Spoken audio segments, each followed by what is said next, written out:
You're skeptical of the state. You're getting over the myth of authority. But the state is still formidable. Or is it? You've got a front row seat in the transition to a free society. Let's dive headfirst into The White Pill Box with your host, Mark Maresca. Greetings all. Thank you so much for joining me today. Today's episode features one of the guests who has appeared before on The White Pill Box. It is one of our subscribers, James. Welcome, James, back to The White Pill Box. Thank you, Mark. Thanks for having me again. Thanks for requesting. James contacted me recently and was curious about some of the recent guests, the recent episodes. And we had such a fun time last time that I thought, no problem, let's get him back, talk about it. And I also had come up with a few questions myself. James, why don't you start off with anything that might be on your mind right now? We'll have you give the first crack at it. There is something interesting that's come up, and it has a bit to do with me as a newbie to podcasts. So I've really only maybe the last 3 years been into podcasts. I'm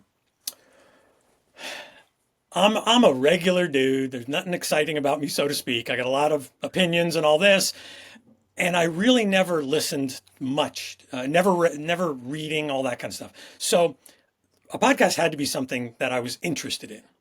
So I did start very early on with your essays, which were written, and I read them. Then you started podcasts, and I started many into it, noticing the pace wasn't quite where I would hope to listen. I think I can listen to this differently, or how do I get through this? And I'll cut to the chase because I think your pace is great. I think everything you're doing is fantastic. It's very similar to everyone else.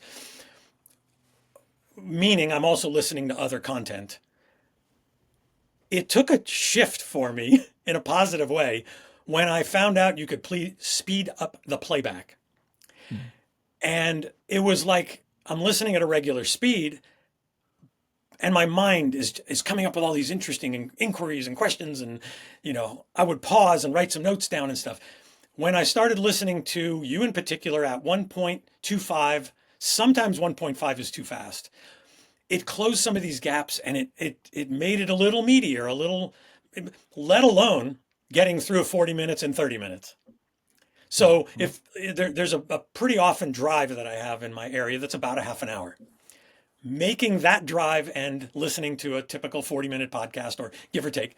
So I just want to throw that out that if anyone is listening to something and says it's just going too slow, you got playback that can change. You can alter the playback, and it's pivotally made a difference for me. My excitement, enthusiasm and my retention is much better. Well, that's great. That's interesting. I tend to listen to most podcasts at least 1.25, and sometimes more if the speaker or guest is very, very, very measured and slow. So that's not an uncommon thing. And thanks for pointing that out, because it is true, especially when I do podcasts, I do have to think before I speak. I have to arrange the words in my mind, and that just slows things up, obviously. So that's a great observation. And I think there's another observation another great outcome that comes from that. And that is when it's slower and you hear something and there's a pause or there's time, your brain wants to take what you just heard and start going down its own tangent. Whereas if it's faster, it might not give your brain time to lose itself in some other thought. You're in a way forced to sort of stay on it and concentrate. Have you found that? Absolutely. And, I probably am somewhere on an ADD spectrum, pretty minimal, but, ooh, squirrel, and so, yes, closing those gaps made just a big difference, real big difference. Wow. And no one ever presented it to me. I really didn't even know it existed. I think it was it was before you went to YouTube. I was watching something on YouTube a while back, and that's when it's like, started clicking things and it's like, whoa, this is good. This is good. One of the things that you had brought up in some of our conversations that we never touched on in the last time we were together was action plans. So I remember early on when you would write in the early part of the series, you were curious about what the action plan was. In other words, all right, you're saying these things, you're talking about these insights, but what do you want us to do, or what would you expect us to do, or what would you expect people to do? How do we use the insights in the real world? I'm curious if before, during, after the series, that perspective changed for you. Oh, absolutely. Oh yeah, here we go. You ready? So All I right. came from yeah, I came from a sales slash results background. Okay. That was most of my career, sales results. So when I first started absorbing the material in this arena, starting with you, and then you would name people, Michael Malice, and I'd start listening to that.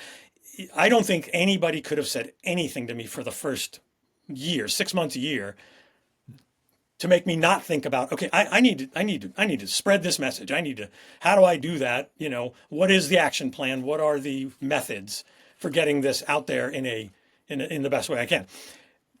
And I just never came up with anything. There was really nothing other than maybe Larkin's Candles system, which still to me wasn't, it was, you want to talk to somebody about it? Here are some of the best practices. Here's some best practices. And what I liked about that was that level of intensity where, you want to go tell, knock on the door and Right. Just spread it out there. yeah.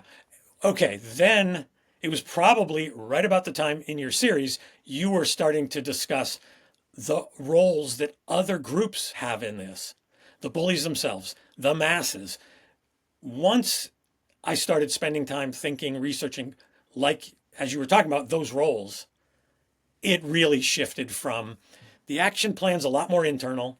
It needs to be a little more personally gratifying, not looking for the result out of someone else's actions. Mm-hmm. Am I saying that similar to the way we talked about that's it? pretty much how we talked it through. It's typically when someone's on a podcast advocating for something, usually you expect there's a plan that's related to that thing. But this isn't like that because it ends up being such a natural evolutionary type thing. So it's like if you take your, I don't know, spoonful of Hershey's cocoa or whatever it is, or Nestle's Quick, you put it in the milk and you stir it, and then you say, okay, and I'm not sure what to do next. What's my action plan to getting chocolate milk? Well, it's like, well, you did everything you need to do. Nature takes its course at this point. Or, how's the snow going to melt now after? What are we going to do about that snow out there that, we want it to melt, but what's our action plan? No, nature takes its course. The sun melts it. And this is very much like that. This is human psychology just playing out in natural, evolutionary, organic type ways. So when you say, what's the action plan? It's like, well, no, you don't really affect that much. And that's what led me then to say, well, then if there's an action plan, you have to make it personal, which means just take pride in getting some other people in your life to wake up at some point, and that has to be the satisfying thing. Or if you are an intellectual, then write a book, write an economics text or write something about natural law or legal theory in the libertarian space, because that is adding to the scholarly aspect of it. Or an action plan that has to do with direct action on a specific topic, like freeing Ross Ulbricht or something like that, where you're actually trying to help one person. You're not really there to change the world or do these kinds of things. So that was the action plan shift that kind of was evident, even in the series, by the way, because the first half kind of focused on how would we change strategy, until I realized that, oh my gosh, the masses, the bullies, they all have a natural organic part in this. So good on you. Yeah. Maybe to paraphrase, I got out of the fog that I needed, that I was in, that I needed to produce a result personally. Yeah. We covered it. Good. So I want to open up for you for any other question that you had possibly come up with. I know you had taken some notes. Yeah, I'm really right now, a lot of my thoughts are focused on skepticism. Okay. And we're at the beginning of the transition. What does that look like in a person, a group of people? Perhaps it was touched on by one of your recent guests, not sure if it was Corbett or not, as to does that skepticism manifests itself in disobedience.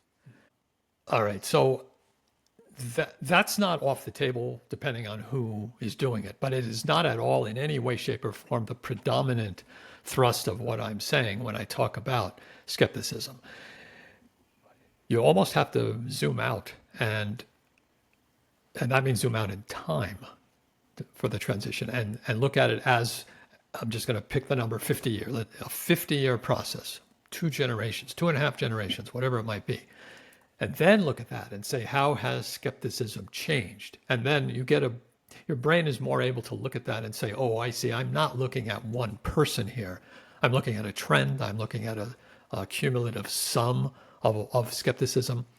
So in that perspective, this way zoomed out perspective, what does skepticism look like? It just means a general sense that there's way more skepticism of the state.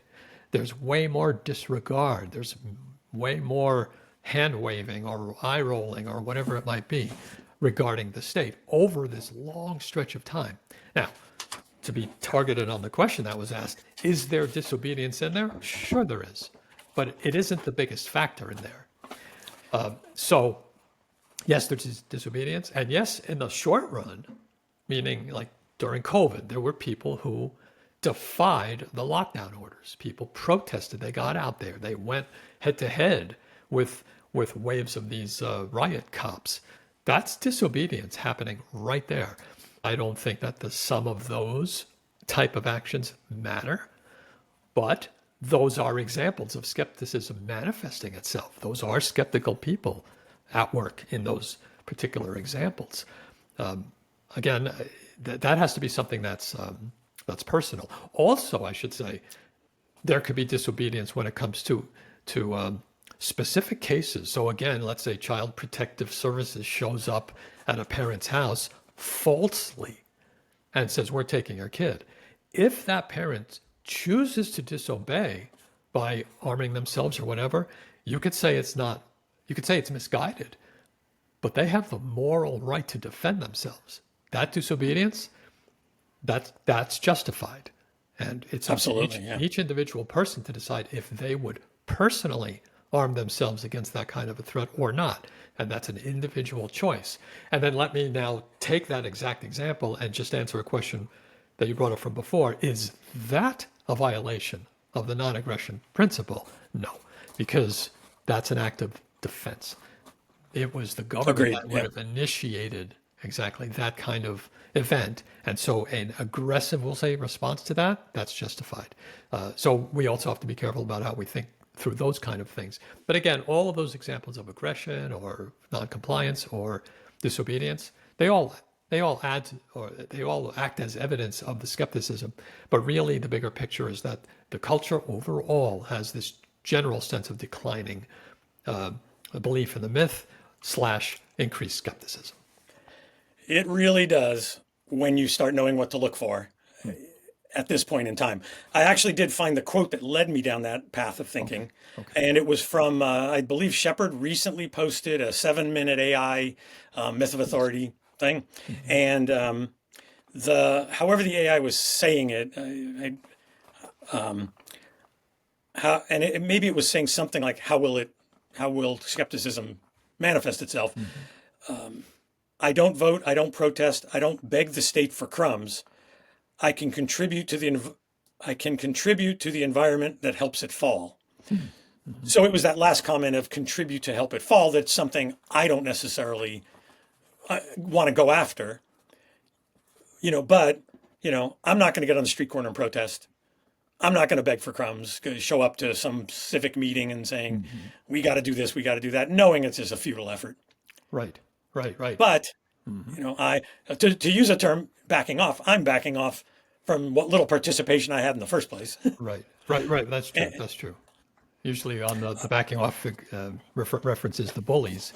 But yes, this is also the common man withdrawing their interest in participating in politics. This comment also came from the AI. Myths die. Coercion is unappealing to younger generations. That was just bam. That was, coming from, I'm a tail end of the baby boomer and having an interesting take on the millennials and all that. I do totally recognize the fact that they are not consuming the way I was forced to consume. The way, Let me do it right, without the pencil ones. Let me do it without the pencil. Forced to consume, right, right, right. before I became well aware of I can just change the channel, turn on something else, do something else. So For our listeners, James is referencing an AI generated little talk or speech of about 5, 7 minutes, something like that. And it was generated by Shepard the Voluntarist, one of our previous guests on the White Pill Box. And Shepard had asked me ahead of that, could I provide him a transcript of the entire series front to back? And I did happen to have that in a simple Word document, so I sent it to him. And I believe that's what he used to prompt or feed the AI and asked it to just produce this little talk about the myth of authority. And I'll link to that in the show notes so that you can all watch it. And it really is awesome because I couldn't think of maybe one or two spots. Maybe there were a couple that it got close but not quite on the mark. But most of it was absolutely yeah, awesome. It really was. And I was highly impressed.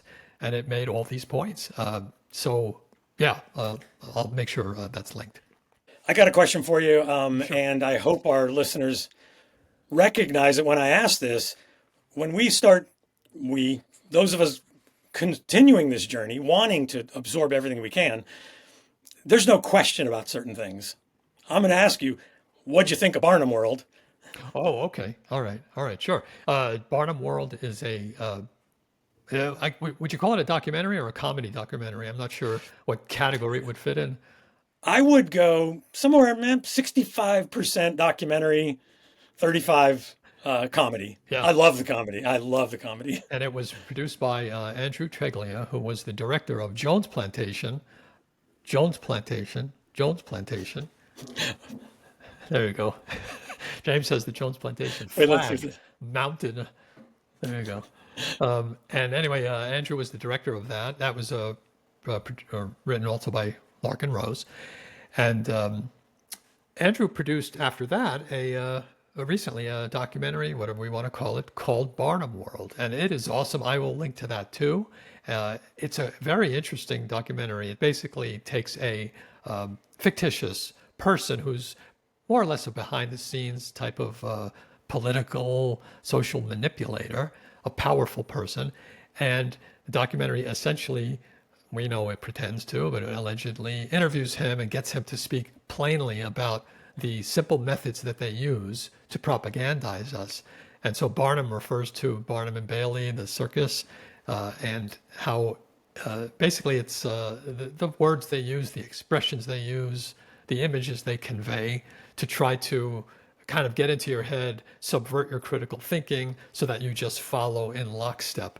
It's an awesome documentary. It's not been out too long, but I hope this thing Just a couple explodes. weeks. I think so, yes. So again, I'll link to that. Your question though was, how did I like it? I loved it. Oh yeah, Just what'd you think of absolutely it? loved it. Yeah, yeah, it was awesome. Andrew's work so far that I've seen has been really like Hollywood Yeah, level. I mean, I hope he has a chance to do even more stuff. And from that, I would say he gets it. This is a red pilled person, so far as I could tell. Let's see if I had something for you. Because I was thinking in particular, at least from some of the things you said, that it appears it's possible that your red pill moment happened across somewhere during the series. If not a moment, then you could say that you were really not red pilled about the state prior to coming into the series, but you are now. Is that accurate? yeah. I did not come into the series at the beginning of when I was exposed to this is available and you were regularly doing stuff. So I had my skepticism, but I was moving about my life, doing my thing. And as the series progressed, there wasn't really a this is it, this is the one thing, this opened it up. It was I want to hear more, and I personally do like relatable examples. So slavery was a relatable example, and it really did for I wasn't much of a thinker prior to this. I would stop and go, okay, I'm going to pretend I was a plantation owner. I was going to pretend I was a slave. Put myself in those positions in that time and space. I do that for a moment or two. And then now, okay, how does that relate now? So, and then fall of Soviet Union. I was at the age where we watched it happen. It was on big media. And so I related that and going, okay, this now brings in perspective what I've always felt was wrong, not legitimate. These people are making decisions and have power over other people. That just doesn't sound right to begin with. Now, let me explore it a little more. All those thinking processes as your series was evolving. Am I wrong saying man's next evolution? Well, I don't see it as biological evolution. It's not that we're genetically any different, but culturally, yeah, I think Okay. getting past statism is where we got to be. And this series was all about figuring out that, oh, we're in that transition now. We're headed there. It's not just a future thing that we would like to see happen. We're on our way. But the reason I asked that question about sort of the red pill versus blue pill experience for yourself was because my original intent in the series was really to target the already red pilled, as I said in my introduction. And it was kind of for them. I never saw it as for those who are really not even interested in this or who just even had minor skepticism. It was for the red pill. And the reason for that was because there's a lot of messengers out there. And I felt frustrated that all they ever do is seem to focus on the state. And that's the symptom of the root cause, which is the myth. And so all I really had expected that I would achieve, if anything, would be to kind of get them to course correct and focus more on the myth.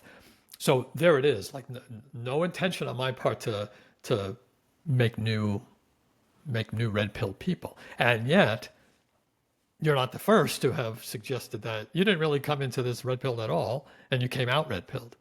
Right. And I'm thinking, well, none of the episodes ever took that kind of elementary level, 101 type of libertarianism into account. I just assumed anyone watching already kind of got it.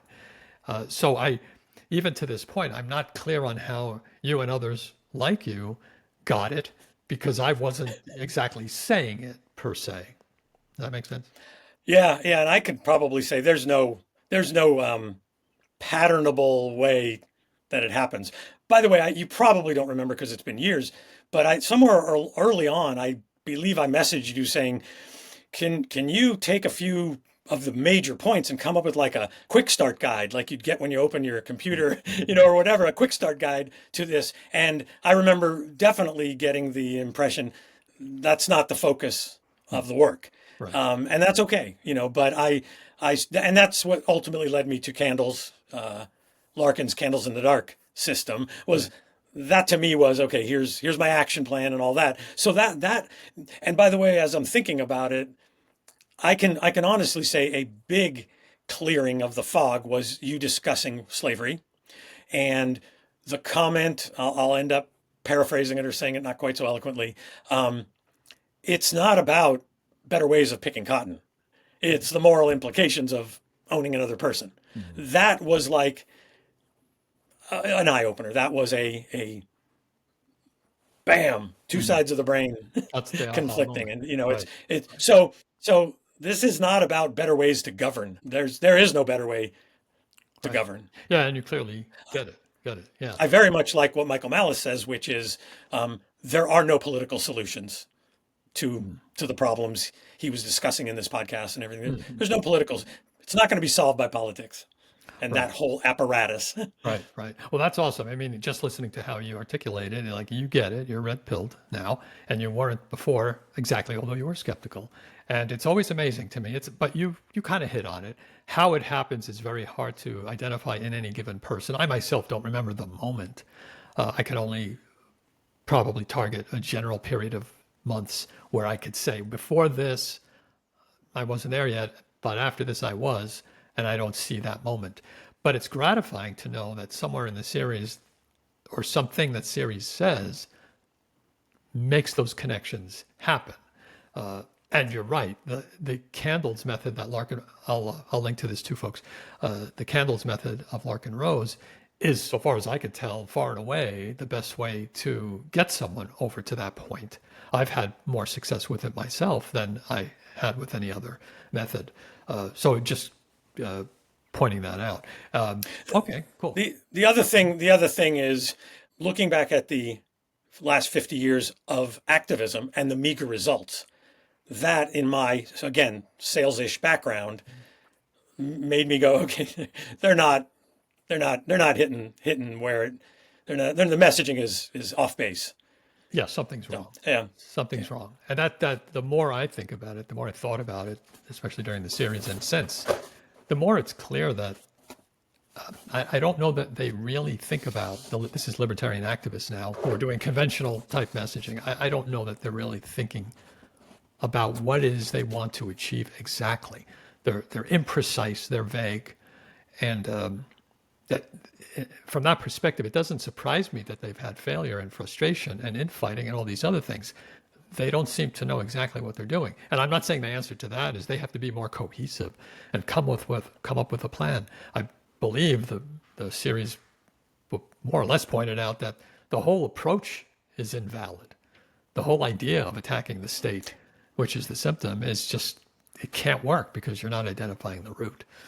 Well, I think the other thing would be that because I didn't participate in the political system in virtually any capacity for a long time, when I started listening more and more and absorbing it and thinking about it, they're wanting to play football on a basketball court. Yeah, yeah, yeah.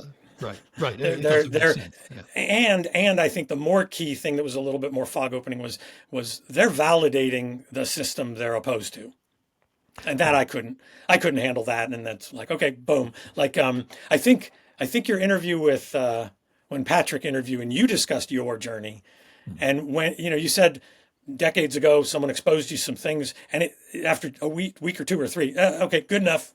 It's not like your mind shut off. You were still open to listening, but it just became, again, to paraphrase the series, Santa Claus doesn't exist and he's not going to anymore. Right. Yeah, Shepard recently brought up the example recently in the interview, I think when he interviewed me, about action plans and activism in the sense of petitioning or writing a letter to whatever, a congressman or president. Right. And he brought out such a great contrasting type point where, sure, that's not a violation of the non-aggression principle to send a letter to the president asking to be nice to Roger Ver, but it's whatever it is. But what do you expect to get out of it? That was my response. But he also made the point, you are validating the system. Sure, right. Nobody's really watching any of that, but yes, you are doing it. And when you vote, particular if you go to a voting station or voting poll booth, whatever it is, there are other human beings there. And your action looks to them like you support this system and you are validating that this is the right thing that people do.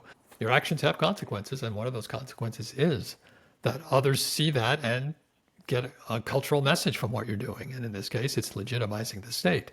So I'm conscious, I've been for years, of how my actions will reflect on whether I believe in these things or not. And in conversations with friends or whoever it is, when politics comes up and it's not an opportunity to try to persuade people, it's just a social setting and it's fun and you're having a good time, and then suddenly politics come up, I try to, at the very minimum, just shake my head and say, yeah, they're all a bunch of crooks. I try to get in there something that says, I'm not on board, not kind of polite social agreement just because you don't want to be the guy on the outside. I don't want to be the guy who puts a wet blanket on a fun time. And boy, libertarians can do that real easy just by talking about what we believe. But I don't want to do that in situations like that. Guilty. And yet I don't want to come away them thinking, yeah, Mark agrees with us. Trump's the best or Trump's the worst. No, I don't want them thinking that. I want them to. So I will say things like, one of the things that works for them is to keep us pitted against each other. And they know it, and we don't know it. I try stuff like that. Larkin also gave forgot what it was, but it was one of his mini seminars on how to deal with the 5-minute, 30-second type of interactions with people where you can kind of get something in there that still could stick with them and make them skeptical. So those things actually work, and they help me stay principled. So any other things that you had that you wanted to cover? I'll look if some of the things you said. I'm going to paraphrase James Corbett in your recent interview, where one of the comments he made was, politicians just become madmen talking on the corner. I'm trying to remember the context that was in. I guess it was down the road to the transition. Okay, to the masses, politicians will just be madmen talking on a corner. Yeah. My paraphrase to me right now, they're just dogs barking over my fence, over the fence at the other side. It's just, it's annoying volume. It's annoying. And it never, if you see it for what it is, it never makes any sense. Does it? And going back to Barnum World, Right. the Build Back Better, they were talking about what's a Barnum statement. Well, Yeah. now it's like 100% of it to me is a Barnum statement. Right. And I think that was the purpose of that documentary, was to get us coming out of that documentary to see it everywhere. Politicians, all these media people. The Barnum statements resonate with everybody. Common man, intellectual, whatever. Resonates in the sense that once you know that it's a Barnum statement, that you can't not see it after that. One of the things I got out of it is I'm not going to be an activist in any way, but I think what we can do is what you've been doing in your, Larkin's been doing, anybody else in this arena, Patrick Smith for sure, using words and comments and even analogies that change the dialogue. And I think Barnum's statements exposes it, but then when we get more and more podcasters just saying the whole thing's illegitimate because it's immoral, because you can't give someone else a right you don't have, that dialogue being used more and more, changing, to me, that's the activism. It certainly for me isn't going to be picketing out front of voting booth. Right. That to me borders on violating the NAP. And I'm not going to do that, and I don't advocate doing that. Right.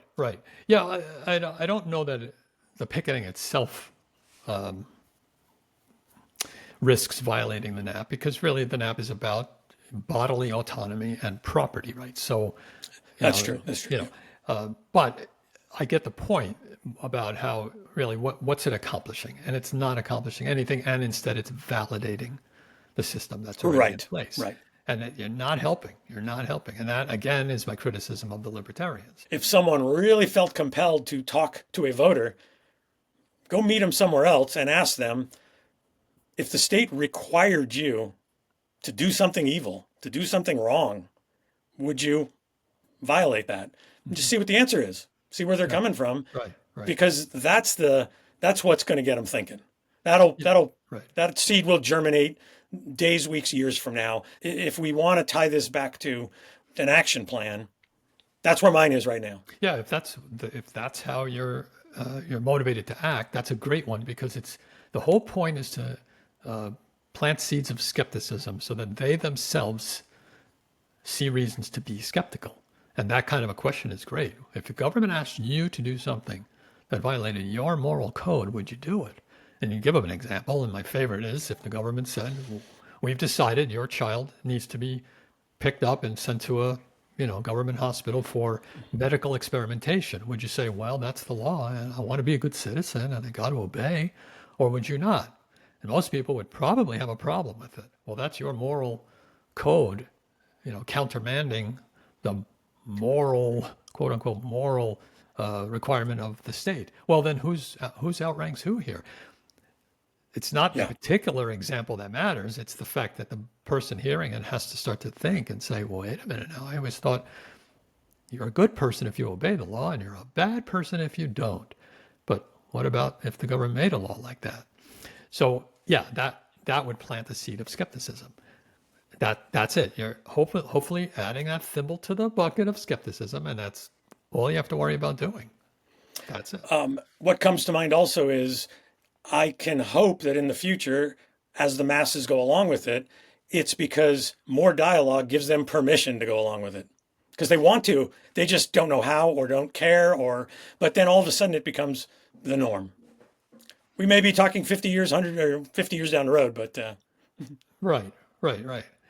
But also keep in mind, it's a shedding of a fog. So it's not a replacement of behaviors that replace what we're doing now, because that's the failure of almost every social movement in like all of history. You want people to do something other than what they're doing now. You're telling them they're not good enough the way they are now. You have to follow this plan that I think is better. That's not what this is in any way, shape, or form. And even the libertarians fall victim to this. People have to think more libertarian. We have to make more anarchists. It's like, oh, well, you're falling into the exact same trap. You're saying people are not good enough the way they are. They are good enough. And I really emphasize this in, I think it was the Shepherd, when Shepherd interviewed me. I am asking people to change nothing about themselves. Nothing. You I remember are that. NAP compliant in your private life. You go and keep doing that. Do nothing else. If you want to question some of your moral priorities and say, well, the government is a moral priority over me, I would give you examples of where you might want to challenge that, and then you go off and think about that. That's fine. But I'm not saying that a free society is not going to happen unless I do that and the rest of us do that. Nope. That's what I emphasized to Shepard. I think every bit of activism that's happening right now that's conventional in nature, not principled, but conventional, Understood. can stop in its tracks right now, and it will not make any difference in the evolution to free society. It's just skepticism growing over time, and with that, the bully's backing off. So that's the long and short of it. And the accelerator catalyst is we're living in a time when the internet communication is nowhere. In fact, Corbett went way into this, and I want to hear more, so I'm looking at his work. Going from the printing press and how communication before that 500 years ago, and then now with the internet, it's your content is what you want it to be for the most part. Yeah. And that's what is different now. Before, in the olden times, and olden times kind of is only about like 10, 15 years ago, and before that, the government would always be able, somehow, some way, to monopolize information flow. So the printing press, they might only allow certain people to have a printing press, or produce newspapers, or own paper for all that. I don't know. They had ways to do it. In the 1920s, 30s, 40s, 50s, and so on, they licensed the airwaves. Okay, that meant only certain people could actually use the airwaves for broadcasting information. They never monopolized newspapers and magazines, things like that. But they didn't have to in the electronic age because they could monopolize the airwaves. But it's the internet that changes all that technologically. It makes information flow very decentralized. That's what's been happening. And it's really accelerated a lot in the last 5-10 years. And that's why we can look at this now, step back and say, yep, this is what we needed. We needed the government to lose its grip on propaganda. And here we see that it's happening. Again, I'm not saying they've lost it completely. They still have the, CNN telling us what to think and Fox telling us what to think. They still have the teachers in the public schools. They still have plenty of parents who are teaching their kids to be a good citizen and all that. But all of that is at a lesser level than it was before because of the technology of the internet and decentralization. So it's very simple. So long as that can continue, it's very hopeful, because I don't know what would stop that. The government will almost have to turn off the internet, and that would hurt the government worse than probably the rest of us. So that's one reason this is such a white pill.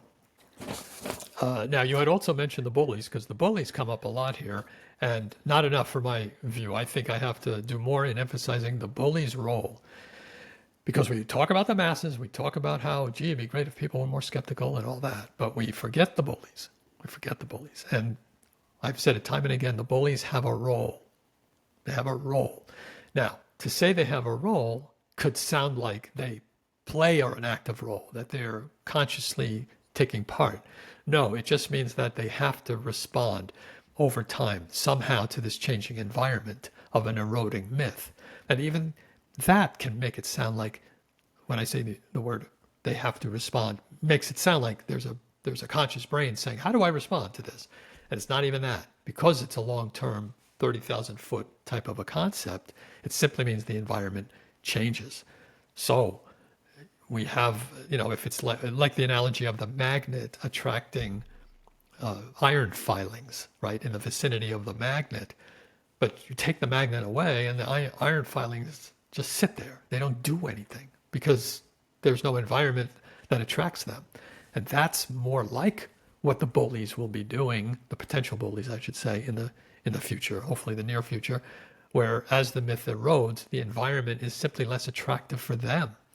And it isn't even like there'll be a point where they're saying, gee, I wonder if I should go into law enforcement. I wonder if I should go into politics. No, it'll reach a point where, like, you're an idiot if you're thinking that. You might as well think, gee, among all my life choices of being I don't know, a security guard or an analyst or a IT person or sell real estate or clean toilets. It's like, whoa, hold on. Why would cleaning toilets even be on anyone's list? Who aspires to that?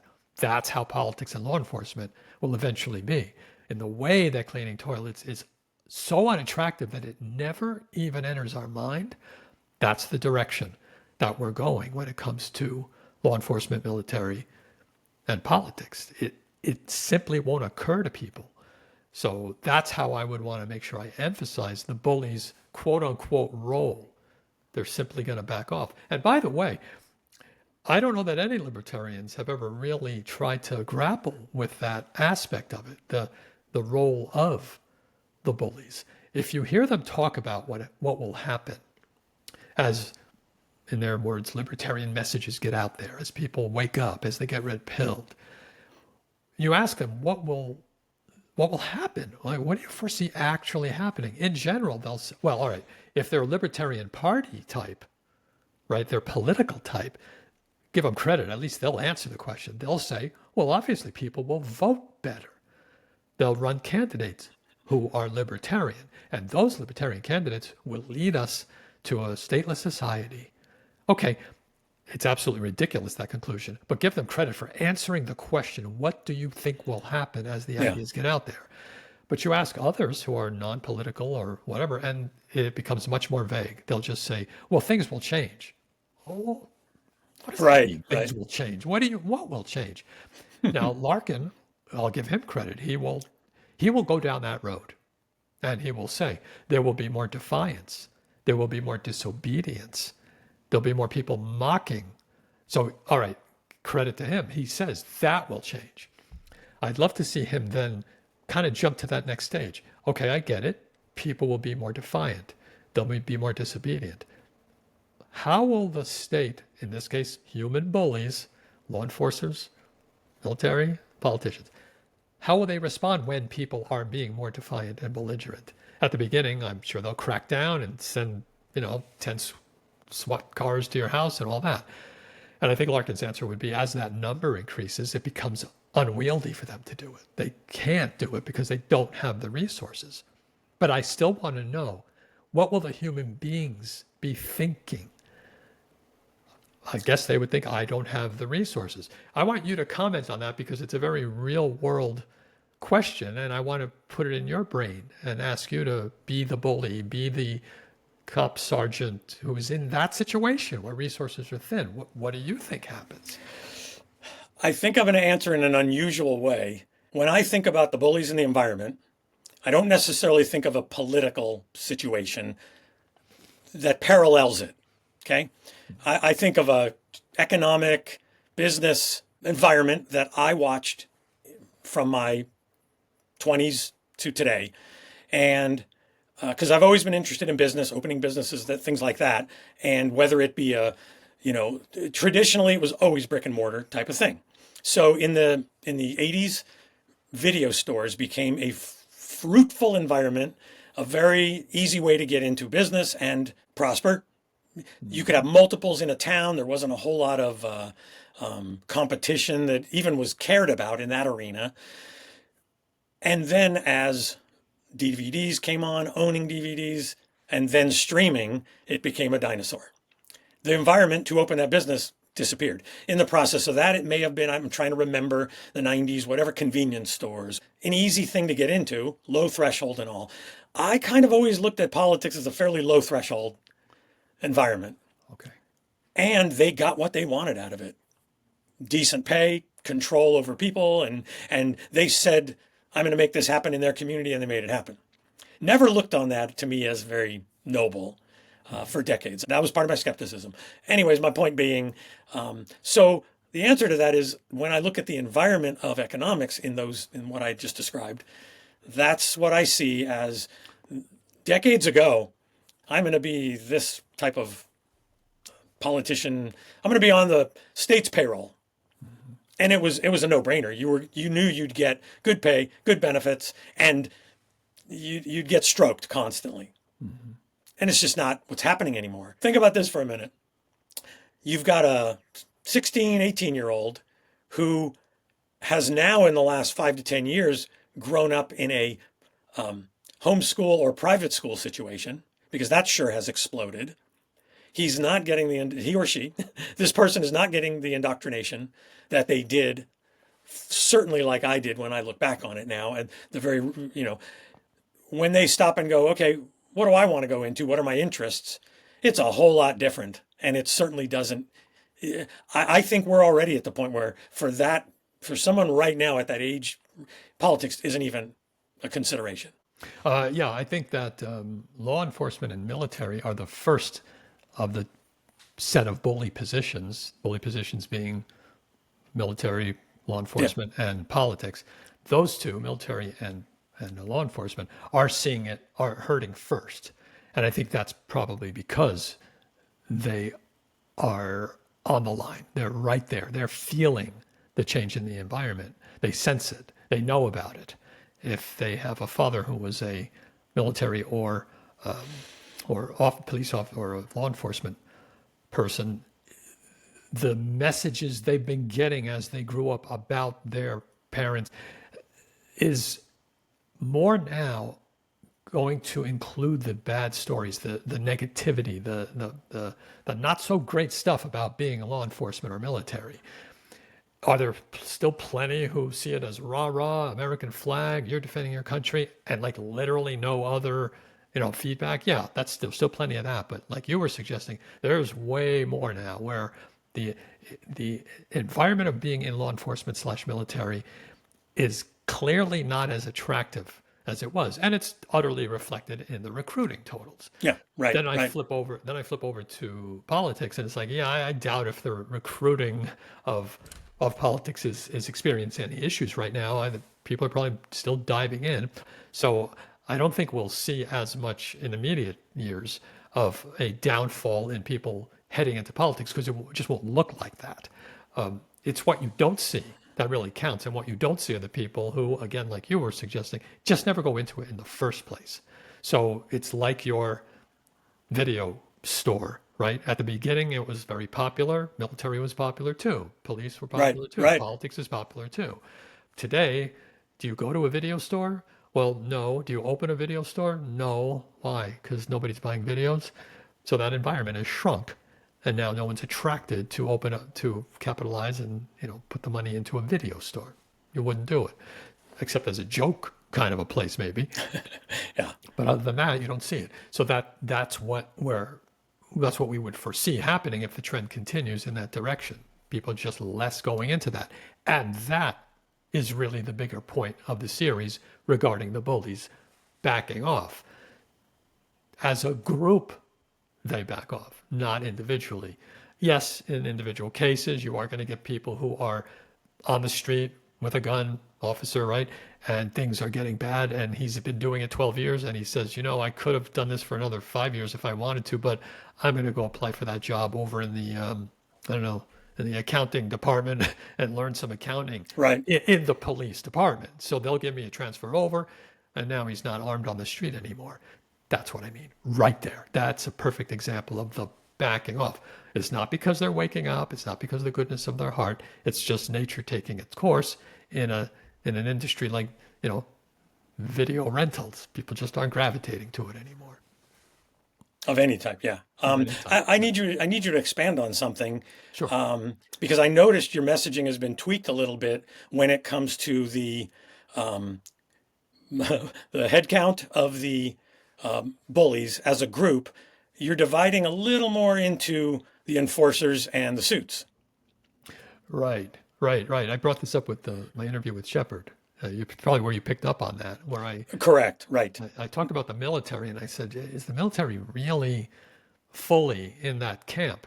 And I don't think psychologically the military totally counts in the bully group, but and that's because I guess traditionally military is used for, on paper anyway, it's for defense of the borders of the nation, so to speak, from aggression.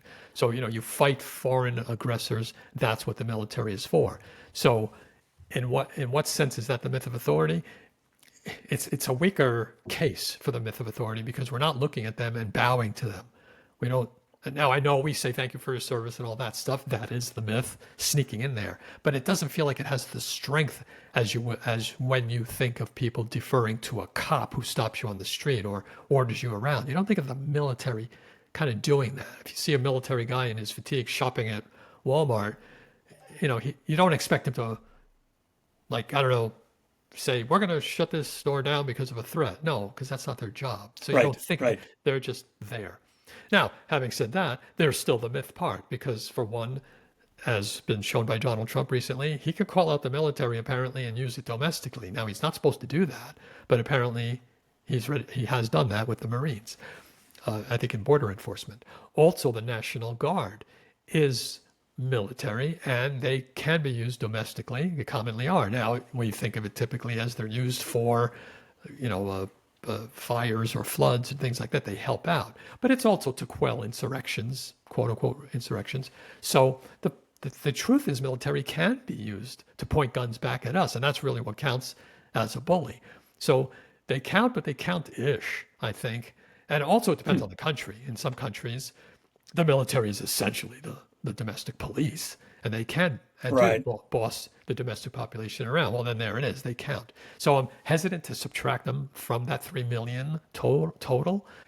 But all that does is bolster my point, is that the It size, really does. the size of the bullies is smaller than you think. In this case, I'm kind of suggesting it might be smaller than I think. But ultimately, it's about who is willing to defend the state against you, who are the normal person. If it ever came push come to shove, police, yeah, they're going to do what they're going to do if they feel that they're in the right, and they generally do. The military, yes. The politicians, yes.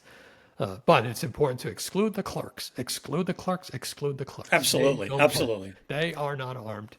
They are not pointing a gun at you.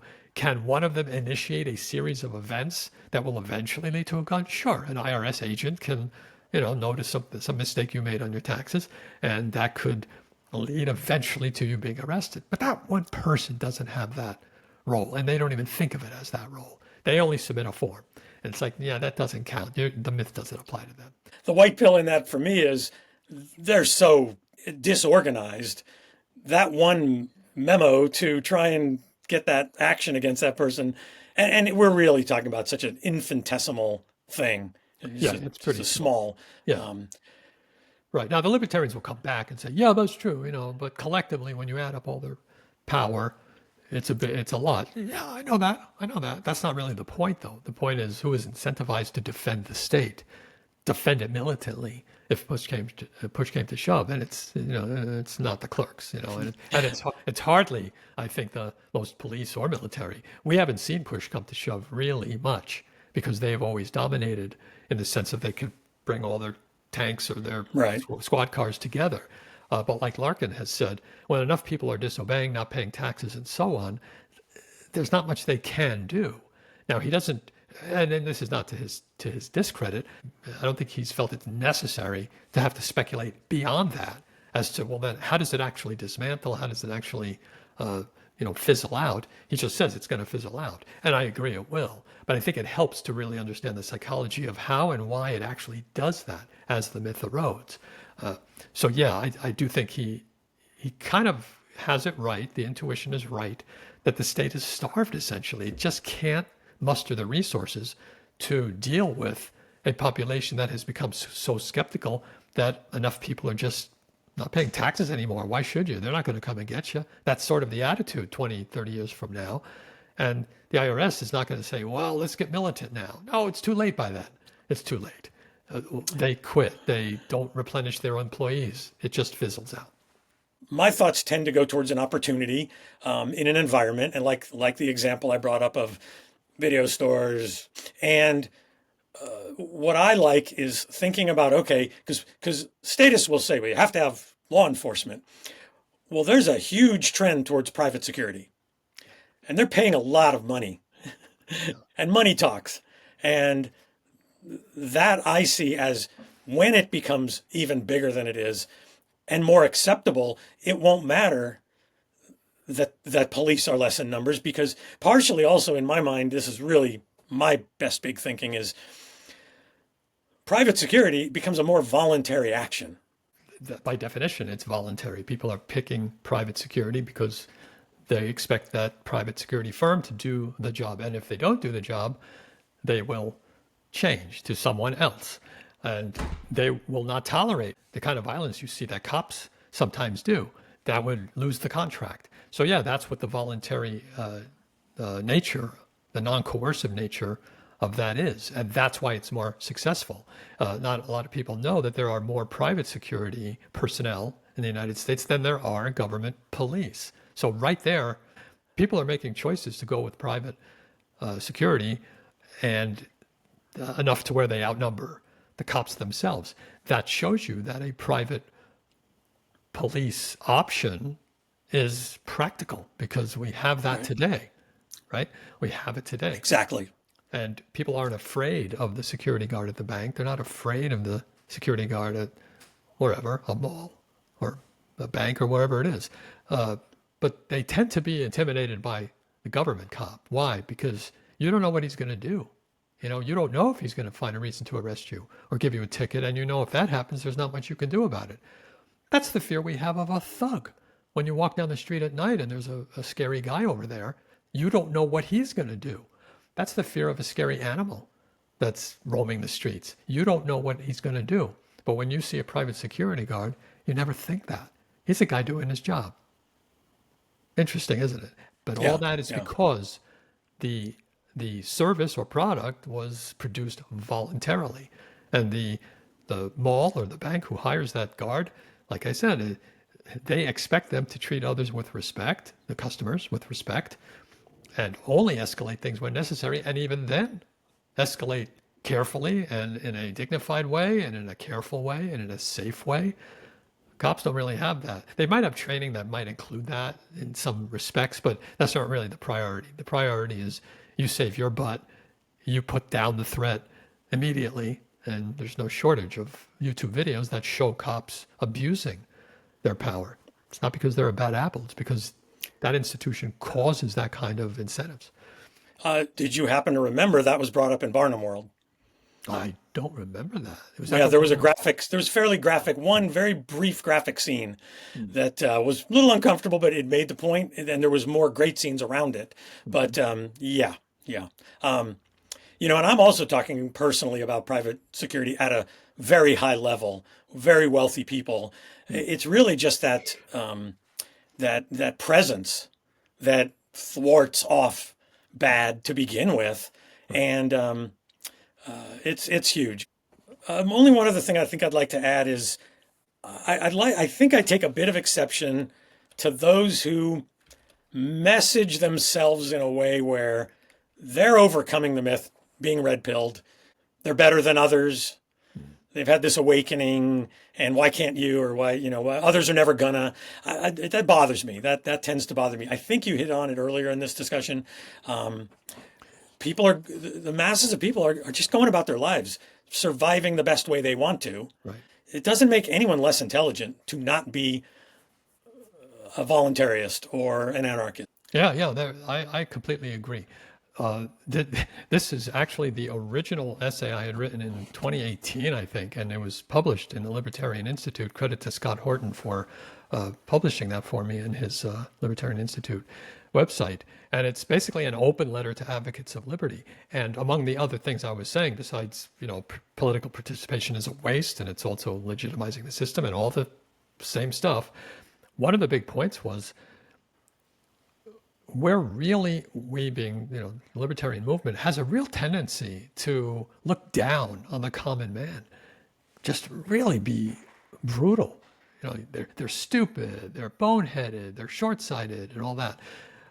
We all can be that way.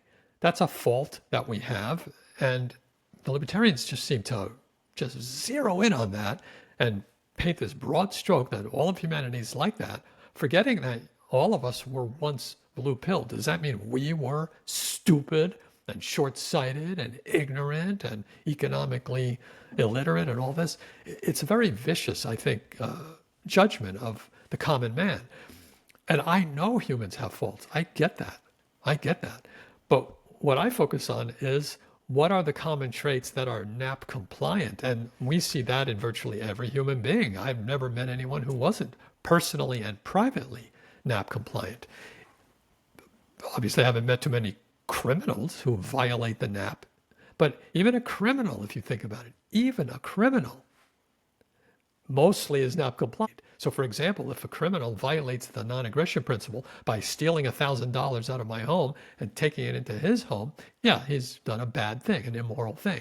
But it's interesting that if, when he's asleep the next night and somebody breaks into his house and finds the money and steals it, right, and leaves, and he wakes up the next morning and sees that somebody stole his $1,000, he's pissed.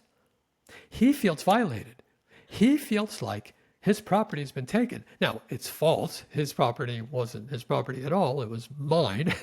But still, notice that instinct that he has, that it's wrong to violate his consent. In this case, misguided consent over property, as I said. But still, the instinct is there. So you can't even say criminals are non-NAP compliant, with the exception of the actions they took that really violated the NAP. So, boy, that's to me a badge of honor for the vast majority of all human beings who in their private life don't harm others and don't take their stuff. Do they make the exception for government? They absolutely do. That's a fog in their brain that's not permitting them to think that they are violating the NAP, that they're harming others, that they're taking their stuff. They don't see it.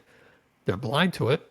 Some politicians and psychopaths are aware of it, and they're the worst of us, but they're rare. So I am very disappointed when libertarians, activists, whoever they are, put down the common man. The common man is a victim of a myth, and in their private lives, they live a fundamentally moral life by not harming others or taking their stuff.